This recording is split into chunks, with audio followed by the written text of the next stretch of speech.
From Kat. Ayaw po kasi niya mag-work ako pero gusto ko eh. Kasi para naman sa pamilya namin dahil may anak na kami at di rin naman po niya ako sinusuportahan sa mga needs ko. So, I have to work talaga pero ayaw niya. Panay ang duda, ayun. Bigla ako blinak. Pero siya naman talaga yung may history ng cheating. Okay. Ganito po kasi ito, i-share ko lang sa inyong lahat. May rule kasi tayo sa relationship. I don't know kung napanood nyo na yung isa sa video ko about dito. Ganito po kasi para mag-workout yung isang relasyon. Mga babae at saka lalaki is may kanya-kanya tayong rule.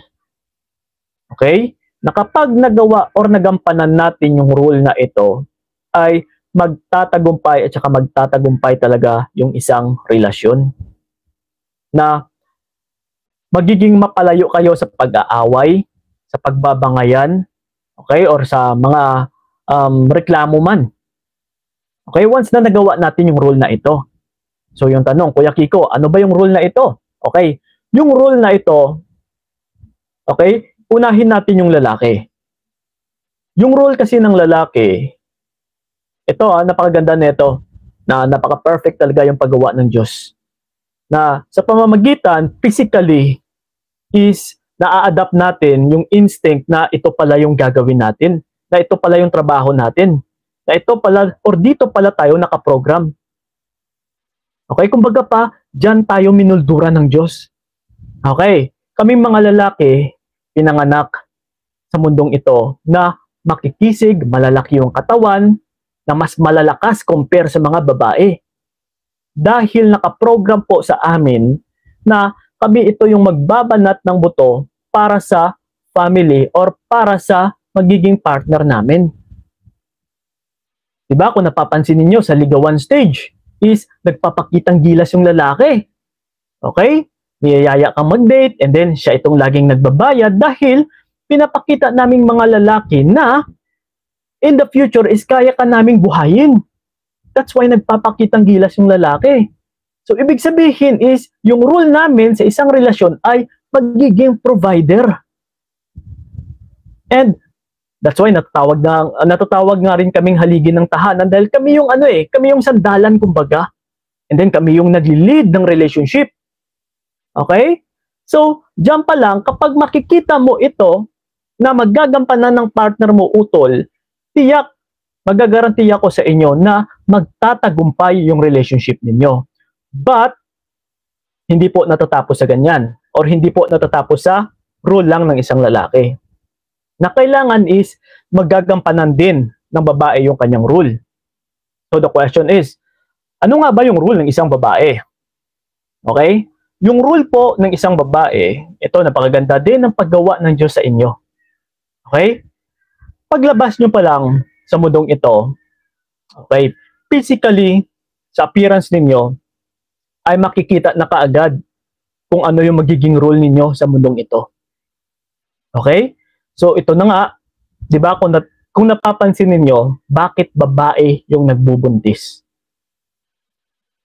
Okay? And then after nyan, paglabas ng baby, bakit sa babae pa rin dumidede?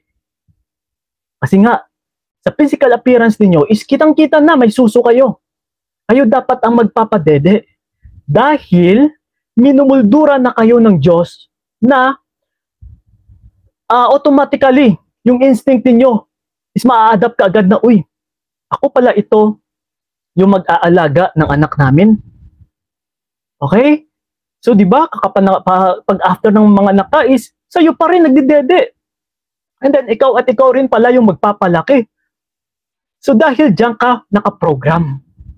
Okay, ibig sabihin, ikaw itong tagapag-alaga, ikaw itong tagapag-aruga, tagapag-asikaso ng pamilya. Kaya nga kayo natatawag na ilaw ng tahanan. Dahil kayo yung nagbibigay ng liwanag sa relationship or sa family.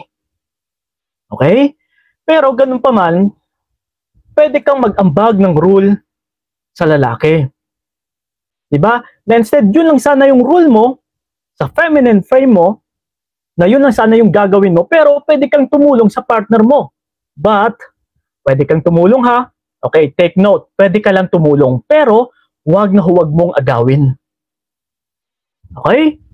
So, ibig sabihin, kung yung partner mo is nangangailangan ng tulong, like kagaya niyan, pagbayad ng bills, okay, pwede mo siyang tulungan or mag-ambag. Pero huwag na huwag mong agawin na, babe, ako na yung bahala dyan. Ako na bahala na magbabayad ng bills. Ako na bahala sa mga pangangailangan mo sa motor, kung ano-ano man dyan, na pangangailangan mo, kaysa sabihin mo lang sa akin.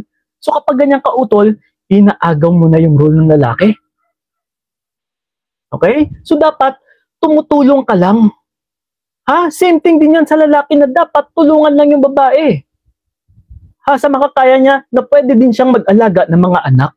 Pero hindi pwede na siya na itong yung magiging babae, siya na yung mag-aalaga ng mga anak, and then yung babae ngayon is ito na yung magtatrabaho sa family. Tiyak utol, maggagaranti ako sa inyo, hindi talaga magtatagumpay yung relationship ninyo. Yes, asahan niyo po yan. Ha? So yun lang po, yung pinaka-rule ng relationship. Rule ng babae at rule ng lalaki. Ha? So kung pagkakita mo pa lang sa partner mo, natatanggapin mo, nasasagutin mo, at tingnan mo muna kung maggagampanan niya ba yung rule na ito. So once na kung napapansin mo na hindi niya pala magagampanan is, wag mo na lang ituloy-utol. Okay? So yun po yun. Ha? So, Ma'am Kat, or sino ba yun yung nagtanong kanina? Ikaw itong nagwo-work. So, si Ma'am Kat nga. So, ganun po.